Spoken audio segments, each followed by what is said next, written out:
দ্বীন ইসলামকে বিজয়ী করার যে সংগ্রাম, এই সংগ্রাম একটি দুরূহ সংগ্রাম, এই সংগ্রাম একটি কঠিন সংগ্রাম। এই কঠিন সংগ্রামে অতীতে নমরুদের বিরুদ্ধে ইব্রাহিম আলাইহিস সালাম বিজয়ী হয়েছিলেন, ফিরআউনের বিরুদ্ধে মুসা আলাইহিস বিজয়ী হয়েছিলেন, আবু জেহেল এবং আবু লাহাবের বিরুদ্ধে হযরত মুহাম্মদ মুস্তাফা সাল্লাল্লাহু আলাইহি ওয়াসাল্লাম বিজয়ী হয়েছিলেন। তারা শক্তির জন্য বিজয়ী হন নাই। আজকের প্রয়োজন ছাত্র রাজনীতির সংস্কার প্রয়োজন। আমি বিশ্বাস করি ইসলামী এবং জাতীয়তাবাদী শক্তির ঐক্য ছাড়া আমাদের সামনে পথ চলা কঠিন হয়ে যাবে। বাংলাদেশের বিরুদ্ধে, ইসলামের বিরুদ্ধে যে ষড়যন্ত্র চলছে, এই ষড়যন্ত্র মোকাবেলা করতে হলে ইসলামী এবং জাতীয়তাবাদী শক্তির ঐক্যের কোনো বিকল্প নেই। টেকনাফ থেকে তেতুলিয়া, রূপসা থেকে পাথুরিয়া পর্যন্ত ছাত্র দল এবং ছাত্র শিবিরের মধ্যে ঐক্যকে যদি আমরা যথার্থ এবং তাৎপর্যপূর্ণ ভাবে এগিয়ে নিয়ে যেতে পারি, বাংলাদেশের বিরুদ্ধে কোন ষড়যন্ত্র সফল হবে না ইনশাআল্লাহ। সকল ষড়যন্ত্র এবং বাধা আমরা পেরিয়ে আমরা স্বপ্নের সোনার বাংলাদেশ গড়ে তুলতে পারবো। যারা আমাদেরকে ঠাট্টা করে, মস্করা করে, আমাদের বিরুদ্ধে চক্রান্ত করে, ষড়যন্ত্র করে, প্রাসাদ ষড়যন্ত্রের মাধ্যমে উম্মতে মুহাম্মাদীর এই বাংলাদেশ থেকে শাহজালাল, শাহ মাখদুম, হাজী শরীয়তুল্লাহ, খান জাহান আলীর বাংলাদেশ থেকে ইসলামকে নির্মূল করার জাতির সামনে আমাদের বিরুদ্ধে, ইসলাম পন্থীদের বিরুদ্ধে, সৎ মানুষগুলোর বিরুদ্ধে, আরো মুখগুলোর বিরুদ্ধে একসাথে চিহ্নিত করছে। আর আমরা গোটা জাতি নীরবে নির্বিকারে তা বরদাস্ত করছি।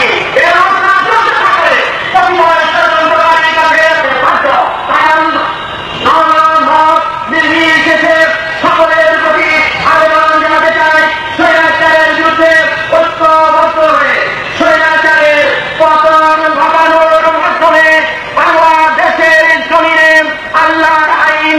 তাই আজকে এসেছি আপনাদেরকে বলতে, স্বাধীনতার সার্বভৌমত্ব নিরাপদ রাখার দায়িত্ব আপনাদের হাতে। আগামী 29শে ডিসেম্বর আপনারা সকলে এই কামরুজ্জামান সাহেবকে দাঁড়িপাল্লা মার্কায় ভোট দিয়ে, এই দাঁড়িপাল্লা তারাকে দিলাম, দাঁড়িপাল্লা মার্কায় ভোট দিয়ে আপনাদেরকে নির্বাচিত করে এই এলাকার উন্নয়ন করার সুযোগ দিবেন, শহর উন্নয়ন করার সুযোগ দিবেন, বেড়িবাঁধ নির্মাণ করার সুযোগ দিবেন এবং আরো মা বোনদের যেসব সমস্যা রয়েছে এই এলাকার মা বোনদের জন্য কিছু উন্নয়ন প্রকল্প নিয়ে তাদেরকে আত্মনির্ভরশীল হওয়ার সুযোগ করে দেবেন। যেখানেই ঝরেছে সেখানেই ইসলামী আন্দোলন দুর্বার গতি পেয়েছে। বাংলাদেশের বুকে স্বৈরাচার উৎখাত করে আল্লাহর দ্বীনকে বিজয় করার যে সংগ্রাম, এই সংগ্রামকে জোরদার করেছে, শক্তিশালী করেছে, জনগণের মধ্যে এই সংগ্রামকে জনপ্রিয় করেছে শহীদের রক্ত, শহীদের রক্ত আর শহীদের রক্তের সিঁড়ি বেয়ে অতীতে যুগে যুগে আল্লাহর দ্বীনের আন্দোলন বিজয়ী হয়েছে। বাংলাদেশের বুকেও, রাজধানী ঢাকার বুকেও শহীদের এই তাজা রক্ত, শহীদ ইসলামকে সন্ত্রাসী ধর্ম হিসেবে ইসলামকে বদনাম করার জন্য আজকে আন্তর্জাতিক ভাবে চক্রান্ত এবং ষড়যন্ত্র করা হচ্ছে। আধুনিক বিশ্বে যে চ্যালেঞ্জ আমাদের উপর ছুড়ে দেওয়া হয়েছে সেটা হলো ইসলাম, আধুনিক বিজ্ঞান, বিজ্ঞান, প্রযুক্তি, আধুনিক কলা কৌশলের, আধুনিক বিজ্ঞান এবং প্রযুক্তির মশাল হাতে নিয়ে আমাদের অতীত মহান পুরুষগণ যে ভূমিকা পালন করেছিলেন, জাতিকে সেইভাবে নেতৃত্ব দিবেন এই আশা ব্যক্ত করি এবং সেই সাথে দেশপ্রেম এবং ইমানি চেতনায় গোটা জাতিকে ঐক্যবদ্ধ করার ক্ষেত্রে উলামায়ে কেরাম গৌরব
أشهد أن لا إله إلا الله محمد رسول الله.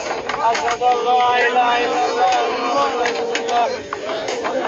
أشهد أن لا إله إلا الله محمد رسول الله. أشهد أن لا إله إلا الله.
মুক্তি